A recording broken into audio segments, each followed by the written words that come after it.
Hey everybody, welcome back. I'm so proud to present this to you guys. This I mentioned on the last video.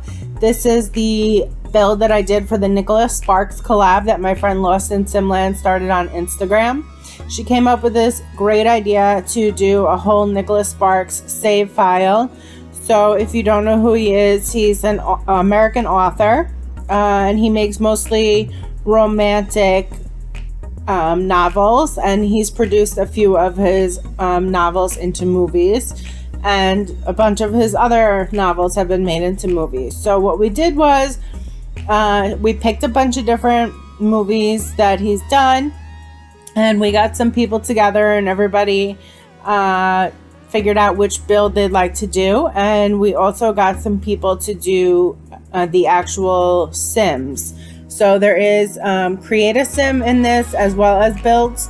So everybody's going to be moved into the proper lots for the save file, and the save file will include all of the cast as well. So please go and check out the hashtag Nicholas Sparks collab on Instagram. It's also going to be all on the gallery. So I'll leave all the info for that in the description box.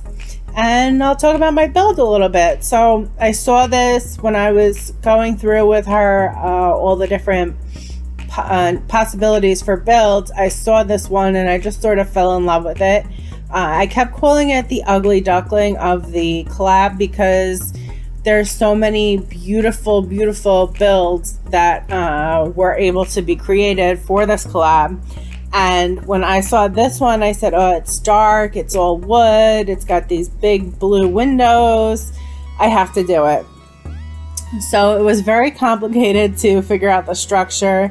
And a couple of months ago, I did a American Horror Story murder house build, and that was so complicated. And I remember it was the first time that I had really done a build going off of pictures. And I remember saying to myself, oh my God, this is so hard. This is so complicated to keep pausing your recording and studying a picture and then going back and doing more studying and building. And I was like, I don't want to do that again. And for some reason, I feel like I've been doing an awful lot of these, I guess, real to sim builds, I guess you can call them.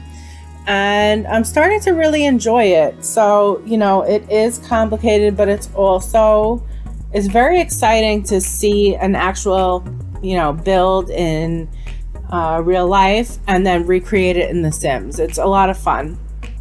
So I struggled with this a lot for sure, figuring out the placement of all the different roofing and the different levels and the porches and the patios and the staircases, and trying to get the color right. So when I first saw this build, I said, oh, we have island living windows that would be perfect for this, because these windows, if you saw in the opening shot that showed the building, the windows are something very similar to one that we have from Island Living.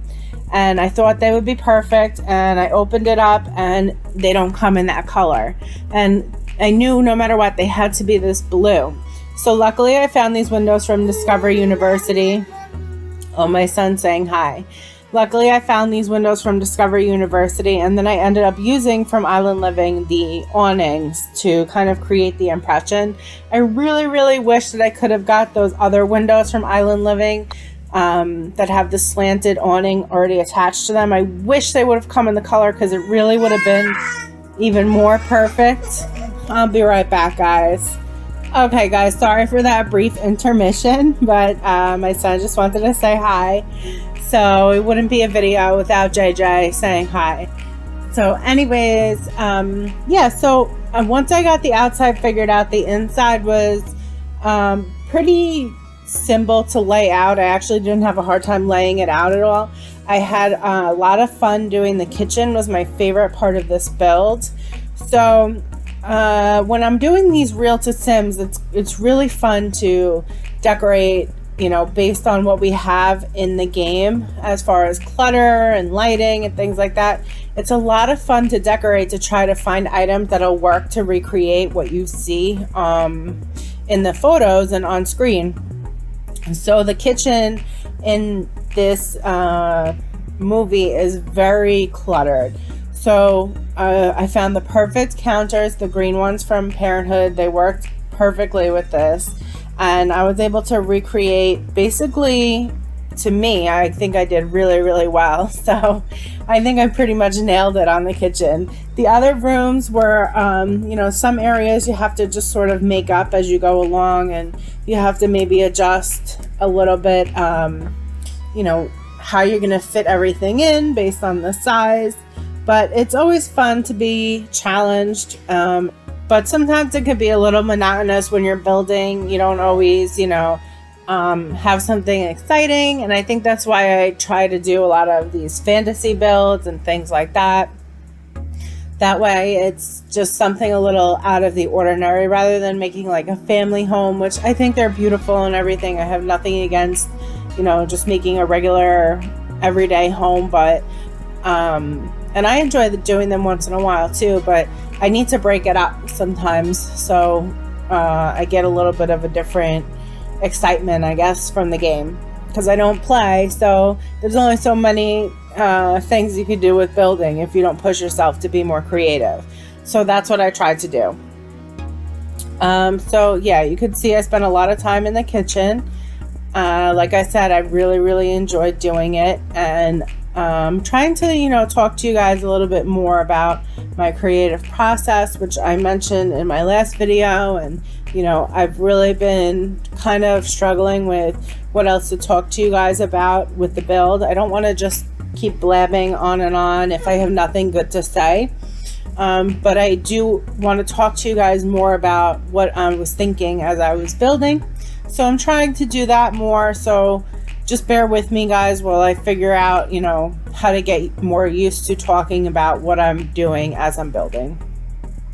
So this was pretty much it for the first floor. There was a kitchen, a dining area, a living room, and I think that was it. Just like I made like a lobby. And I can tell you a little bit about upstairs there's 2 bedrooms, 2 bathrooms, and then there's this big art studio all the way on the top of the 4th floor tower. So stick around for that, and there'll be pictures of everything at the end. But I do want to tell you a little bit about the movie that this build was based on. So this is, like I said, it's called Nights in Rodanth, and it's about this woman who it's played by Diane Lane, and Richard Gere plays the man.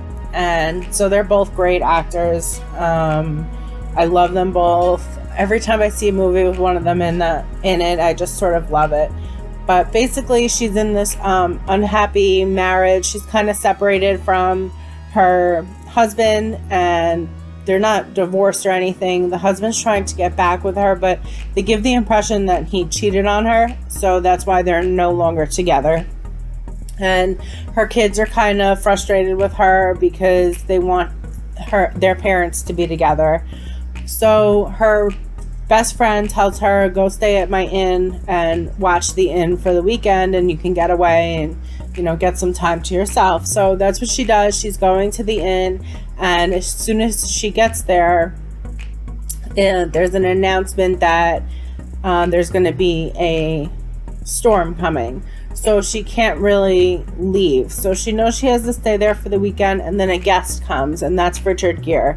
And he's going through his own stuff, which I don't want to reveal too much about what he's going through, because it's a big part of the story. But he gets there, he's very unhappy as well, and they sort of find comfort in each other, and they're stuck there together for the weekend, and they get through the storm together.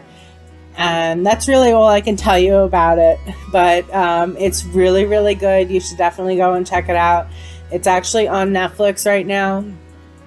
I'm in the US. I don't know if it's on Netflix in other countries because it could be weird sometimes. But definitely check that out. It's a little bit of a tearjerker, but most Nicholas Sparks movies are. Actually, I don't think I've seen one that hasn't made me cry. So like I said, I'm just going to give you guys a reminder. The hashtag is Nicholas Sparks Collab. I'm going to leave that information for you in the description box. I'm also planning on, not everybody that's in the collab does YouTube, but there are several people that do. So I'm going to make sure to set this up as a playlist so that you guys can check out their videos. And I'll also link all the videos in the description box once I get all the links. And yeah, if you just click the hashtag though on Instagram, you can see everybody from the whole entire collab stuff, and there'll be all the stuff on the gallery as well. Like I said, again, the creator of this collab was lost in Simland. She has her own YouTube channel. I mentioned her in my last video. I'm going to link her down in the description box as well.